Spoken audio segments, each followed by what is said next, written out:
All of my happy customers.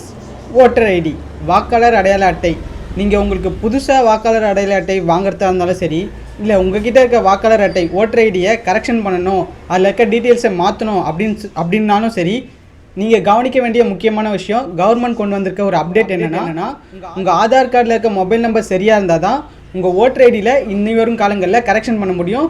புது voter ID apply பண்ணுறதுக்கும் உங்கள் ஆதார் கார்டில் இருக்க மொபைல் நம்பர் கரெக்டாக இருந்தால் தான், ஆக்டிவாக இருந்தால் தான், ஓடிபி கரெக்டாக வந்தால் தான் உங்களுக்கு புது ஓட்டர் ஐடியும் அப்ளை பண்ண முடியும், ஓட்டர் ஐடியில் கரெக்ஷனும் பண்ண முடியும். ஸோ உங்களுக்கு புது ஓட்டர் ஐடி அப்ளை பண்ணுற மைண்ட் செட்டில் நீங்கள் இருந்தாலும் சரி, கரெக்ஷன் பண்ணுற ஐடியாவில் இருந்தாலும் சரி, உங்கள் ஆதார் கார்டில் இருக்க மொபைல் நம்பர் சரியாக இருக்கான்னு பார்த்துக்கோங்க.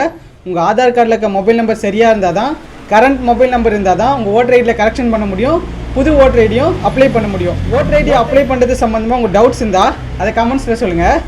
இந்த வீடியோ உங்களுக்கு யூஸ்ஃபுல்லாக இருந்தால் லைக் பண்ணுங்கள், மற்றவங்களுக்கு யூஸ்ஃபுல்லாக இருக்கும்னு நினச்சிங்கன்னா ஷேர் பண்ணுங்கள். இது போன்ற வீடியோவை பார்க்குறதுக்கு டிஜிட்டல் சேவாவை சப்ஸ்கிரைப் பண்ணுங்கள். உங்கள் தேவைக்கு டிஜிட்டல் சேவா. நன்றி.